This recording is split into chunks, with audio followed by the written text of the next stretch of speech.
आदाब, मैं हूं सैयद अहमद जिलानी। प्रोग्राम दो रुख में आपका इस्तकबाल है। दो रुख में आज बात करेंगे बढ़ते कोरोना के मामले और केरला मॉडल के दो रुख की।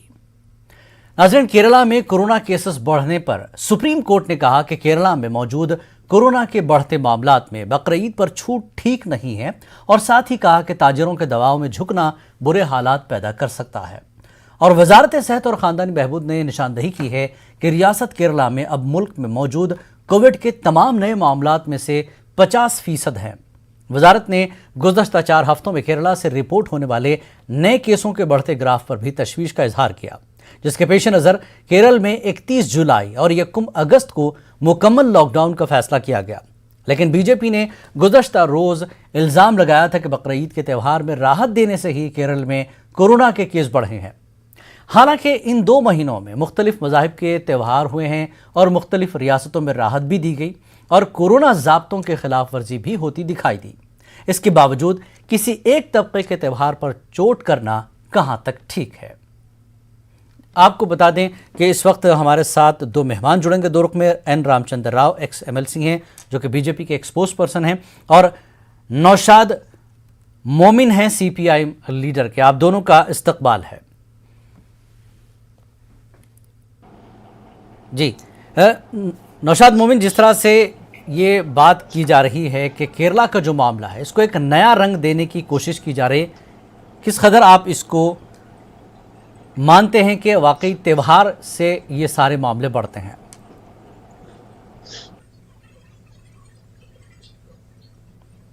बहुत शुक्रिया। मैं ये करना चाहता हूँ कि कोरोना एक वबा है, ये तो आलमी सतह पर तयशुदा है बात, और इसकी हिफाजत के लिए सबसे बुनियादी काम सोशल डिस्टेंसिंग है। इससे भी सभी वाकिफ हैं। हिंदुस्तान की सरजमीन पर पिछले 1 साल से, बल्कि 1 साल से ज़ायद ये वबा फैली है, जिसके लिए मरकजी हुकूमत को जिस तरह तवज्जो देने की ज़रूरत थी शुरुआत में या इब्तदाई दिनों में, उन्होंने नहीं दिया। ऐसे में जब मुल्क के हालात ख़राब हुए तो हुकूमत की तरफ से मुतअद्दिद गाइडलाइन तैयार किए गए और लॉकडाउन भी लगाया गया और पाबंदियां भी आयद की गई रियासतों की तरफ से। लेकिन अभी पिछले दिनों जो बकरीद का त्यौहार हुआ, उसमें केरला हुकूमत की तरफ से ख़ास तौर से वहाँ के जो कारोबारी तंजीमें थी, वहाँ के जो लोग बिजनेसमैन थे, उनका रिक्वेस्ट था कि ये 2-3 दिनों की मोहलत दी जाए ताकि उनका कारोबार बखूबी अंजाम पाए। इसलिए कि पिछले 1-1.5 साल से मुल्क की मुआशी हालत बहुत ही बिगड़ी हुई थी और हर कोई परेशान था, खा वो सरकारी मुलाजिम हो, कारोबारी हो या आम प्राइवेट सेक्टर में काम करने वाले लोग हो। मुल्क की मईशत गिरती जा रही थी। ऐसे में अगर उन लोगों ने गुजारिश की और हुकूमत केरला की तरफ से अगर उनकी बातों पर तवज्जो देते हुए वहाँ के वजीर आला ने अगर 2 या 3 दिनों की मोहलत दी, तो मैं नहीं समझता कि उन्होंने कोई गुनाह किया। और आपके इल्म में ये बात होनी चाहिए कि सेंट्रल टीम जो है, मरकजी टीम 5 से 9 जुलाई को जाती है, केरला का दौरा करती है और वहां जाने के बाद ये कहते हैं कि वहां की सूरत हाल नहायत संगीन है, वहां की पोजीशन कम से कम 50% हालात संगीन है वहां पे। जी, तो आप ये बताएं कि अगर 5 से 9 जुलाई के दरमियान मरकजी टीम का वहां दौरा होता है और वहां सर्वे के बाद अगर वो तय करती है कि वहां के हालात खराब हैं, तो ये कहां तक मुनासिब है कि बकरीद के त्यौहार को या मुसलमानों के या किसी मजहबी फिरके के एक त्यौहार को ये इल्जाम आयद कर देना कि उसकी वजह से कोरोना की वबा वहां फैली है। जी, आपको मालूम होगा जमात की तरफ से दिल्ली में भी इस तरह का इल्जाम आयद किया गया था, लेकिन वहां का मामला भी बाद में सब टाइट फिश हो गया। पूरे हिंदुस्तान में अभी यहाँ का ये कुंभ मेला का इनेकाद किया गया, वहां भी लॉकडाउन का कोई मतलब एहतमाम नहीं था। वहां भी हुकूमत की जो पाबंदियां थी उसकी खिलाफवर्जी की गई और वहां हुकूमत की तरफ से कुंभ मेला का एहतमाम किया गया। तो वहां का मामला अगर है तो वहां करोड़ों लोग जाकर के उन्होंने गंगा स्नान किया, अपने गुनाह को धो लिया उन्होंने, और जब यहाँ का मामला आता है तो इसको इश्यू बनाया जाता है। ठीक, मैं समझता हूँ कि ये एक ठीक। रामचंद्र राव, बकरीद के बाद खुले जहन के और भी कई त्यौहार हैं। बकरीद के अलावा इस महीने में देखिए उज्जैन के दीगर मंदिरों में जैसा कि सावन सोमवार होता है, इस पर भी खबर आई थी कि वहां पर भी काफी भीड़ जमा हुई, भगदड़ हुई, कोरोना गाइडलाइंस की धज्जियां उड़ाई गई हैं। मैं ये कहता हूं कि मजहब चाहे किसी का हो, मजहब पर चोट क्यों? नहीं, मैं भी यही मानता हूं कि मजहब को बीच में लाकर कोरोना का जो बढ़ रहा है, जो केसेस बढ़ रहे हैं, उस पर मजहब को लाने की जरूरत नहीं है जी। लेकिन यहाँ पर आप दो चीजों का आपको ध्यान देना पड़ेगा। एक पहली बात यह है कि बंगाल के चुनाव के बाद वो कुंभ मेला उसी समय पे उसी दरमियान हुआ था, बिल्कुल। लेकिन बाद में उत्तराखंड की सरकार ने उस कुंभ मेले को, वहाँ जो कुंभ मेला होता है, उस कुंभ मेला को उन्होंने रद्द किया है और कोविड के जो प्रोटोकॉल्स हैं उसका पालन करते हुए उन्होंने उस पर रोक लगाई थी। दूसरी बात यह रही कि ये जो बकरीद के समय पर जो ये मुद्दा उठा है, ये हैदराबाद में और कई दूसरे जगह पर भी, क्योंकि लोग बाहर से कई राज्यों से आते हैं, प्रदेशों से आते हैं और जानवरों के द्वारा भी ये बढ़ सकता है क्योंकि लोग वहाँ आना जाना रहता है और ये जो वायरस है इसका जो है बढ़ना हो सकता है। इस बात को जो सेंट्रल टीम ने सामने कहा था, ये मजहबी तरफ से नहीं, जहाँ पर मूवमेंट होता है पब्लिक का। आज जो है दिल्ली के आसपास जो है किसोना का आंदोलन चल रहा है, वहाँ भी बहुत बड़ी भीड़ है और वहाँ पर वहाँ भी लग सकता है, वहाँ उसका भी अंदाजा लगा सकते हैं हम लोग। बिल्कुल। मतलब कोरोना के समय पर जहाँ पर भी भीड़ ज्यादा होती है या जहाँ भी कुछ होता है, मूवमेंट ज्यादा होगी तो वहां तो कोरोना होगा ही। देखिए, इस महीने में जिस तरह से त्योहार आएंगे उसमें देखिए जगन्नाथपुरी की रथ यात्रा है, गुरु पूर्णिमा है, बकरा ईद है, ये सारी चीजें हैं। अगर हम एक दूसरे पर इस तरह के इल्जाम दर इल्जाम लगाएंगे, क्योंकि बीजेपी की तरफ से इस चीज को उजागर किया गया है, तभी ये मामला जो है मीडिया में सुर्खियों में आया, इस पर फिर बातचीत होने लगी कि किसकी तरफ से कोरोना फैल रहा है। फिर वही हम पुरानी डगर पर चल रहे हैं। ये नहीं होना चाहिए, ये असल मुद्दा है। रामचंद्र राव, ये होना नहीं चाहिए। मैं भी जगन्नाथ जो मंदिर का जो मुद्दा था जी, उसमें प्रोटोकॉल के जो कोविड के प्रोटोकॉल का पालन किया गया जी। पिछली बार से इस बार भीड़ कम थी वहां पर और लोगों को वहां पर रोक दाम किया गया था जी। ये हम अपने आदमी, मजहब का काम नहीं है ये। मजहब कोई भी मजहब हो, अपने आप को, लोगों को, अपने को बचाना, लोग दूसरों को बचाना, बिल्कुल, इससे देश को भी इसमें ये फैलने से बचाना, इसमें देश में सारे लोगों को बचाना अपना काम है। इसमें मजहब का कहीं लेन देन नहीं है। पहले चुनाव भी ऐसे था ना, चुनाव के बारे में वैसे कहा गया और आज लेकिन कोई ये फार्मर्स के इश्यू में बात नहीं करते हैं। वहाँ पर किसान, गरीब किसान बैठे हुए हैं, उनको उकसाया गया है, उनको बैठने के लिए कहते हैं, लेकिन उसके बारे में कोई नहीं कहते। इसीलिए मेरा कहना यही है कि हम अपने आप, ये सेल्फ रियलाइजेशन, चाहे वो हिंदू हो मुसलमान हो जी, इस समय पर हम बकरीद के लिए बाहर से बकरी या दूसरे जानवर हम ये नहीं लेके आएंगे जी। ये हमारा निर्णय है। ये 1 साल या 2 साल हम अपने ईद को नहीं मनाते हैं तो इसमें क्या बड़ी बात है। हमने भी जगन्नाथ मंदिर के जो पूजा थे कम किया था और कई ऐसे, हाँ हो सका कुंभ हुआ था उसी टाइम पे, बंगाल के इलेक्शन, उसके बाद में कहीं भी बड़ी बड़ी भीड़ों का कहीं परमिशन नहीं था। तो मेरा यही मानना है कि सेंट्रल टीम का जो ऑब्जर्वेशन है जी, ये उन्होंने ये कारण बताया कि बकरीद के कारण जो है केसेस बढ़े हैं। ठीक, लेकिन केरल में नौशाद जी, एक चीज ये भी है, सुप्रीम कोर्ट ने भी बाकायदा इस पर टिप्पणी की है। सुप्रीम कोर्ट ने भी कहा है कि जिस तरह के बकरीद पर आप छूट दे रहे हैं और तिजारत पेशा लोगों की या ताजिरों के, बिजनेसमैन के आप दबाव में आकर अगर काम कर रहे हैं तो एक बड़ा नुकसान हो सकता है। सुप्रीम कोर्ट ने भी कहा है, तो ये बात तो कम से कम समझ में आती है कि मामले जब बढ़ रहे थे तो आपने छूट दी क्यों, वो भी 3 दिन की।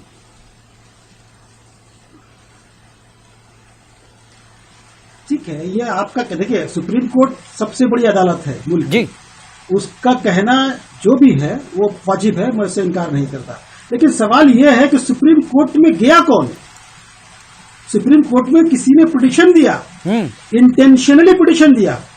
इंटेंशनली पिटीशन सिर्फ इसलिए दिया गया, जहां तक मैं समझता हूं कि as because it was a matter of a particular community. तब वहां जब पिटीशन दिया गया तब वहां सुप्रीम कोर्ट ने सुनवाई की और जो भी फैसला दिया, जो बात कही, बिल्कुल सही कही। पिटीशन सुप्रीम कोर्ट में न भी देते तो मामले तो बढ़ ही रहे थे।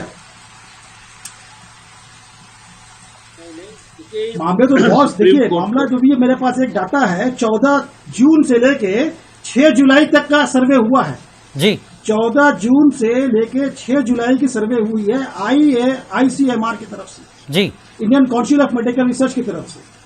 वहां पर जब इन्होंने सर्वे किया, वहां का जो बॉडी एंटीबॉडी, जो एंटी कोविड जो रिस्ट्रिक्शन पावर जो है, वहां पर ये बताते हैं कि 44% लोग ऐसे हैं जिनकी एंटीबॉडी जो पोटेंशियलिटी है वो कोविड से मुकाबला नहीं कर सकती, वो कमजोर हैं। उनकी जो कुव्वते मुदाफियत जो है जी, वो कोविड का मुकाबला करने के लायक नहीं है। 44% लोग ऐसे हैं। और वहां पर आपको ये भी जानकर हैरानी होगी कि पूरे हिंदुस्तान में सबसे ज्यादा वैक्सीनेशन अगर हुआ है तो वो केरला में हुआ है, सबसे अच्छी तरीके से हुआ है। इसके बावजूद, वैक्सीनेशन होने के बावजूद, अगर 44% लोगों के अंदर एंटी कोविड जो सेरो सर्वे जो है, उनका जो पोटेंशियलिटी है वो 44% पर है। एंटीबॉडी जो रेजिस्टेंस जो है वो 44% लोग ऐसे हैं जिनके अंदर वो भी कमजोरी है। तो मैं नहीं समझता कि ये किसी त्योहार या किसी धर्म के मानने वालों की वजह से ऐसा हुआ है, बल्कि वहां के लोगों की जो पोटेंशियलिटी है, अंदर जो मुकाबला करने की जो ताकत है, उसमें कमी है। और ये मेडिकेटेड है, और मेडिकल के भाई आज की तारीख में इंजेक्शन लग रहे हैं। पूरे हिंदुस्तान में लोगों ने इंजेक्शन लगवाए, डोज 1 भी लगवाए, डोज 2 भी लगवाए, even though they are getting attacked by the COVID and they are dying. तो उसके लिए क्या किया जाए, किसको जिम्मेदारी दी जाए? जी, तो रामचंद्र राव जी, यहाँ नौशाद ने दो चीजें उठा दी। एक तो वैक्सीनेशन हुआ, फिर भी ये सूरत हाल है। दूसरा, अदालत में पिटीशन डालने की जरूरत क्या थी? पर्टिकुलर एक तबके को निशाना बनाने की कोशिश है, ये इल्जाम है। ये अदालत में कौन गए, किसने कौन डाले, इसका किसी राजनीति या मजहब से संबंध नहीं है। क्योंकि बंगाल के चुनाव में भी और दूसरे चुनाव में भी, मद्रास हाई कोर्ट में और सुप्रीम कोर्ट में भी इन्होंने इसी तरह की याचिका डाली थी। और उस समय भी सुप्रीम कोर्ट ने यही टिप्पणी की थी जी, कि इलेक्शन कमीशन को चुनाव नहीं रखना चाहिए था। जी बिल्कुल, ये मतलब जो कोर्ट्स होते हैं अपनी टिप्पणी करते हैं, वो अलग बात है, लेकिन कौन जाता है? तो उस समय कौन गए? क्या हम गए थे क्या इलेक्शन कमीशन के विरोध? बंगाल के इलेक्शन के विरोध हम गए थे क्या? कोई डाले होंगे याचिका डालने के लिए, कई लोग हैं, जो करोड़ों लोग इस देश में हैं जो याचिका डालने की आदत रखते हैं, डालते हैं वो लोग जी। दूसरी बात ये रही कि वैक्सीनेशन के बारे में भी मैं साफ कर दूं, नौशाद जो है एक तरह से वैक्सीन पर भी सवाल उठा रहे हैं या वैक्सीन देने के बाद ये सूरत हाल है केरला में। वैक्सीनेशन के ऊपर मैं आप लोगों से प्रार्थना करता हूं कि इसके बारे में अफवाहें न फैलाएं। देश में जो आज कंट्रोल भी हो रहा है, तो ये वैक्सीनेशन कारण किसी को आता भी है तो उसका जो प्रभाव जो है बहुत कम होता है।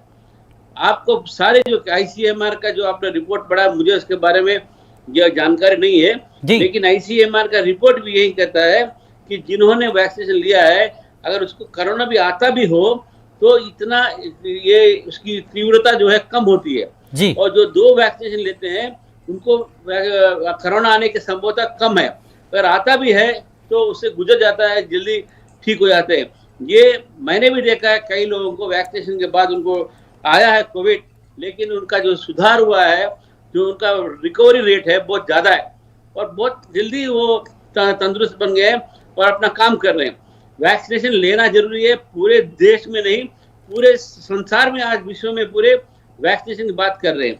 हम वैक्सीनेशन के खिलाफ कहीं बात नहीं करना चाहिए, उसके बारे में तरह तरह की अफवाहें फैलाकर लोगों के मन में जी नौमान ये दहशत नहीं फैलानी चाहिए। आप वैक्सीनेशन पर सवाल उठाना चाहते हैं या फिर वहां की सरकार ने जो काम सरकार को करना चाहिए, रियासती सरकार को, वैक्सीनेशन की जिम्मेदारी क्या रियासती सरकार की नहीं है? देखिए, मेरा कहना यह है कि केरला में आप अगर लॉ एंड ऑर्डर देखिए, यहाँ का हेल्थ देखिए, वहाँ एजुकेशन देखिए, इंटायर जो भी जिंदगी के जो भी मामूलात हैं, अगर आप केरला का देखिएगा तो honestly I am not talking about as a communist leader, as a human being. अगर आप पूरा सर्वे करेंगे ईमानदारी से इंडिया का, और आप हर मामले में, हर सेक्टर में देखिएगा, केरला को बहुत ही क्लीन, नीट एंड जस्टिफाइड पाएंगे हर टॉपिक पे जी। अब वहां पर अगर कोई मामला अगर दर पेश हुआ तो क्या वहां पर इंजेक्शन नहीं लगा? इंजेक्शन तो लगा है ना, वैक्सीनेशन तो हुआ है जी। और जब वैक्सीनेशन जब हुआ है, तब अगर वहां पर फिर केस आ रहे हैं तो सवाल किस पर उठेगा? सवाल किस पे उठेगा? नहीं, लेकिन ये भी तो है ना कि आप वैक्सीनेशन हो जाने के बाद कोरोना नहीं होगा, ये भी तो किसी ने नहीं कहा। आप बच सकते हैं, मैं तो यही कह रहा हूं, आप उस बुरे हालात में नहीं पहुंचेंगे, आपको थोड़ा बहुत असर अंदाज हो सकता है, लेकिन आप उस बुरे दौर में, उस बुरी हालत में नहीं पहुंचेंगे जैसा कि पहली लहर में हुआ है। देखिए मौत मरना अगर है किसी को, तो क्या वैक्सीन लेने के बाद आप बेफिक्र हो जाएंगे, अब मुझे कोरोना होगा ही नहीं, मैं भीड़ में निकल जाऊंगा, गाइडलाइंस की परवाह नहीं करूंगा? एग्जैक्टली ये तो नहीं होगा ना। हाँ, बस ये तो नहीं, गाइडलाइन की परवाह नहीं। बेसिकली क्या ये नहीं होगा। मैं ये नहीं कह रहा, मैं ये कह रहा हूँ कि एक माइंडसेट होता है कि हमने वैक्सीनेशन ले लिया तो हम सेफ हो गए, I am in safe zone, ये तो बात होती है ना जी, ये बात तो होती है बिल्कुल। तो जिन्होंने इंजेक्शन लिया है या वैक्सीनेशन करा लिया है तो वो तो सेफ जोन महसूस कर रहे हैं। ठीक, अब सेफ जोन होने के बाद भी अगर उनको कोरोना का अटैक होता है और वो डेथ होता है, तो मैं तो नहीं समझता कि इसमें भाई किसी सरकार की कोई गलती है, मैं नहीं समझता। मैं ये सिर्फ ये कहना चाहता हूं कि किसी भी इंसिडेंट को किसी धर्म से जोड़ने की कोई जरूरत नहीं है, कोई अच्छी बात नहीं है, क्योंकि हमारा देश जो है, हमारा देश एक मोहब्बत का पैगाम लेके आया है, जहां पर एक गुलदस्ता की तरह हम लोग हैं। नहीं, फिर देखिए नौशाद मोमिन, आप खुद कह रहे हैं कि किसी त्योहार को या किसी मजहब को जोड़ने की जरूरत नहीं है, फिर आपने खुद कई चीजें गिनवा दी कि दूसरे मजहब में या दूसरे त्योहार नहीं हो रहे हैं। दूसरे त्योहार बेशक हो रहे हैं, लेकिन क्या उससे कोरोना फैला? क्या उस भीड़ से कुछ असर पड़ा? हो तो रहे भाई, तो यही कह रहा हूं जी। अरे फैला, अच्छा कुंभ मेला का जो मामला हुआ उसमें आपने बताइए क्या वहां नहीं फैला था? लाशों, हजारों लाश जो गंगा जमुना में बही गई जी, कहां से आया, कैसे आया? वो तो उसी वक्त का इलेक्शन है। इलेक्शन के दरमियान, इलेक्शन के दिनों में सुप्रीम कोर्ट ने कहा कि भाई इलेक्शन नहीं होना चाहिए इलेक्शन कमीशन को, लेकिन इलेक्शन कमीशन ने इलेक्शन करवाया। वहां पॉलिटिकल पार्टियां, चाहे बीजेपी की हो, चाहे कांग्रेस की हो, चाहे सीपीएम की हो या तृणमूल की हो, कोई भी पॉलिटिकल पार्टी है, सबने अपने जलसे किए, हजार लोग इकट्ठा किए, रोड शो किए। क्या वो जिम्मेदारी नहीं थी? वहां से उस वक्त क्या कोरोना नहीं फैला होगा? उस वक्त भी फैला होगा। मैं बिल्कुल मान रहे हैं, रामचंद्र राव मान भी रहे हैं कि देखिए उस दौरान भी हुआ है, और उसमें भी फिर कोर्ट में गए हैं लोग, और कोर्ट में जाने के बाद सुप्रीम कोर्ट ने उस पर भी तनकीद की, इलेक्शन कमीशन को लताड़ा है उस पर कि ऐसे हालात में आप इलेक्शन कैसे रख रहे हैं। तो मैं क्या बताऊं, लेकिन इलेक्शन तो रुका नहीं ना बॉस, इलेक्शन तो रुका नहीं, इलेक्शन तो हुआ जी, और जितनी पार्टियां थी सबने गाइडलाइन को फॉलो किया। बताइए ऑनेस्टली बताइए, किसी ने फॉलो नहीं किया गाइडलाइन को, टिप्पणी हुई थी। हाँ, तो उसका तो इलेक्शन होगा। बीमारी लगेगी, बीमारी तो लगती है, ऐसे थोड़ी लगेगी। अभी आपको लगेगी सर्दी होगी, उसके बाद बुखार होगा, उसके बाद खांसी होगी, उसके बाद आपका डायग्नोसिस होगा, तब पता चलेगा कि आपको मलेरिया है या कोविड है। जब कोविड है then you will be admitted. तो ये तो टाइम लगता है, ऐसा थोड़ी है कि आप अभी जाएंगे और फौरन आपको, मुझे सर्दी हो गई, नाक बहना शुरू हुआ, मैंने कोई दवा लिया, 2 दिन 3 दिन 4 दिन 5 दिन मैंने दवा खाई, पता हुआ नहीं ठीक हुआ, तब मैंने टेस्ट किया, टेस्ट की रिपोर्ट आई, तब मुझे पता चला। तो इंटायर प्रोसेस होता है बॉस, ऐसी कोई बात नहीं है। मैं समझता हूं कि किसी को धर्म को बदनाम करने की जरूरत नहीं है जी। देखिए किसी भी धर्म को, प्रिकॉशन, चाहे वो किसी का धर्म हो, उस पर क्रिटिसाइज करने की जरूरत नहीं है। इस वक्त हर धर्म के लोगों का अब ये पालन बनता है कि वो कोरोना की गाइडलाइंस को फॉलो करें, चाहे आप किसी धर्म से ताल्लुक रखते हो। अगर फेस्टिवल है तो फिर उसमें कोरोना की जो गाइडलाइंस है उसको भी फॉलो करना चाहिए। सवाल यह है रामचंद्र राव जी, कोरोना अपनी जगह चल ही रहा है, ठीक है, कम नहीं हुआ, केरला में तो हालात खराब है, लेकिन ऐसे में कोरोना को लेकर फिर एक बार क्या सियासत की कोशिश हो रही है? असल जो मुद्दे हैं उससे हटाने की कोशिश है? फिर एक बार मजहबी खेल खेला जा रहा है? मजहबी हो या सियासती हो, कोरोना के विषय में कोई भी इसका खेल नहीं खेलना चाहिए। मैं भी बोल रहा हूं कि सियासती मामला अगर ये प्रदेश और केंद्र मरकज की सरकार से बीच में आती है तो ये भी गलत है। वैसे जो है स्वास्थ्य जो है, हेल्थ जो है, स्टेट गवर्नमेंट के सब्जेक्ट में आता है जी, लेकिन केंद्र सरकार ने कभी भी अपनी जिम्मेदारी, अपना दायित्व कभी भी उसने ये कहने से ये कर दिया कि स्टेट गवर्नमेंट का काम है हम नहीं करेंगे, ऐसा कभी नहीं कहा। पूरी तरह से हर स्टेट गवर्नमेंट को केंद्र की तरफ से जो भी सहायता हो कोरोना रोकने के लिए हर सहायता मिल रही है, और केंद्र सरकार और राज्य सरकार मिलकर एक दूसरे पे ब्लेम न करते हुए, एक दूसरे को दोष न देते हुए काम करने की जो आज हम वातावरण देश में पैदा किए हैं, इससे कारण आज कई 40 करोड़ लोगों को आज वैक्सीनेशन दिया गया है। नौशाद साहब जी जो बात कर रहे थे उससे क्या हो रहा है, ये एक वैक्सीनेशन के खिलाफ एक अफवाहें फैलाए जा रहे हैं और यहाँ वैक्सीनेशन के खिलाफ एक आंदोलन चलाया जा रहा है, ऐसा उनका जो रवैया था। सचमुच में आज जो है वैक्सीनेशन पर सियासत नहीं होनी चाहिए, सबको वैक्सीनेशन मिलना चाहिए, लेना चाहिए, उसके बारे में कोई भी राय नहीं होनी चाहिए।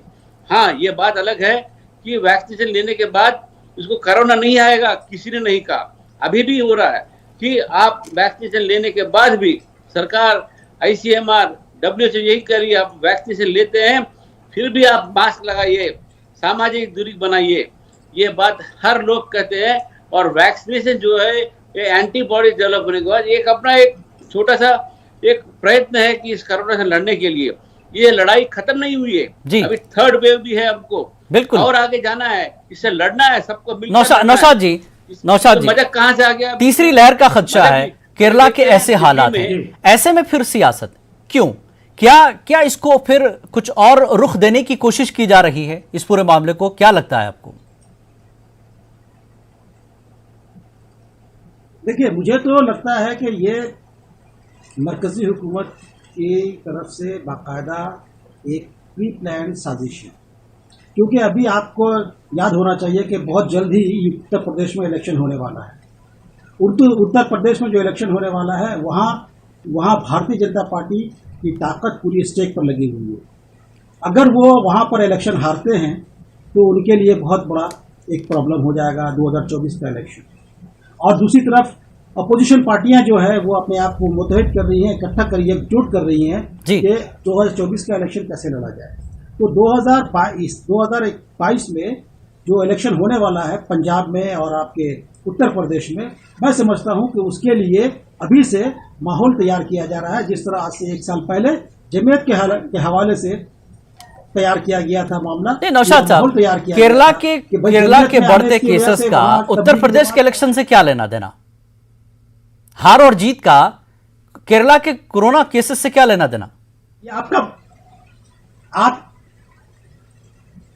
यही कहना है कि नेशनल न्यूज बना दिया गया इसे तमाम मीडिया जो है, मीडिया हाउस, तमाम इंटायर मीडिया हाउस बना दिया इसको। आज केरला एक छोटा सा स्टेट है और आपका नेशनल चैनल है, नेशनल चैनल में आपने एक छोटे से स्टेट को, एक छोटे से मामले को आपने ले लिया जी, फ्रंट में लाए ना।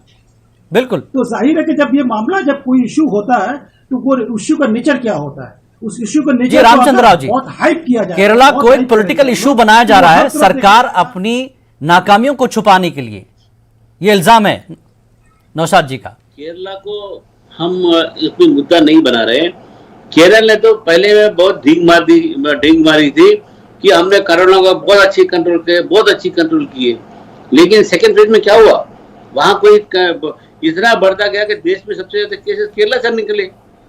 वहां सबसे छोटा राज्य है, छोटा प्रदेश है, और तुलना में दूसरे राज्यों से वहां पर जनसंख्या कम है, फिर भी वहां इतना केसेस बढ़ते गए। तो इसका कारण, इसका और आंसर कोई उनके पास कोई इसका आंसर नहीं है, लेकिन ब्लेम करते हैं सेंट्रल गवर्नमेंट को। इस पे सियासत नहीं होनी चाहिए, सबको मिलकर लड़ना चाहिए कोरोना से। नहीं, यही हमारा नौशाद जी, क्या केरला ही एक ऐसा इशू है कि सरकार केरला के जरिए अपनी सारी चीजों को छुपा ले और अपोजिशन के पास क्या और मुद्दे नहीं है? बिल्कुल नहीं है। अभी देखिए, अभी 19 तारीख से पार्लियामेंट का सेशन शुरू हुआ है जी, 19 जुलाई से पार्लियामेंट का सेशन शुरू हुआ है और आज 29 तारीख है। 10 दिन पूरे पार्लियामेंट में हंगामा हो रहा है, पार्लियामेंट में सवाल उठाया जा रहा है अपोजिशन की तरफ से, पार्लियामेंट में कार्रवाई नहीं हो पा रही है, पूरा देश परेशान है। और इस तमाम हालात को जो फोकल पॉइंट जहां पर हो रहा है, क्यों नहीं हो रहा है, फार्मर्स लॉ जो है उसको अमेंडमेंट करने की बात है, डिस्ट्रीब्यूशन ऑफ वैक्सीनेशन की जो बात है, वैक्सीन की जो बात है, डिस्ट्रीब्यूशन ऑफ वैक्सीन जो है प्रॉपर नहीं हो रहा है, हर स्टेट में प्रॉपर डिस्ट्रीब्यूशन नहीं हो रहा है, लोगों को जो डिमांड है जितना होना चाहिए उतना वैक्सीनेशन नहीं पहुंच रहा है। तो इन तमाम चीजें की जो नाकामी है और देश की जो नैया डूब रही है, इकोनॉमिकल पोजीशन डूबी जा रही है। 103 रुपया के करीब पेट्रोल हो गया है, डीजल बढ़ गया है, गैस की कीमतें बढ़ गई हैं, तमाम चीजों की कीमत बढ़ गई है और इस तमाम से नजर हटाने के लिए अभी ऑल ऑफ सडन इस मामले को उठा करके सामने लाया जा रहा है। जी रामचंद्र, मैं समझता हूं कि ये बाकायदा एक साजिश के तहत ऐसा किया गया है और हर हुकूमत, चाहे वो कम्युनिस्ट की हो या भाजपा की हो, ये सारी चीजों पर पर्दा डालने के लिए ऐसे मुद्दे उठाए जाते हैं बीजेपी की तरफ से। संबित पात्रा के बयान के बाद ये सारा मुद्दा उछला है मीडिया में। आज विपक्ष के पास ऐसा कोई भी मुद्दा नहीं है जिसे वो सरकार को खटकरे में खड़ा कर सके। इसीलिए बार बार जो जनता के हित में नहीं है, जिससे जनता का कोई संबंध नहीं है, उस मुद्दे को उठाकर गलत रिपोर्ट के हिसाब से पेगासस जो एमएनसीटी इंटरनेशनल जो भारतीय जनता पार्टी के और देश के भी खिलाफ रहा है, उसके रिपोर्ट पर आज पार्लियामेंट में ये लोग हंगामा कर रहे हैं।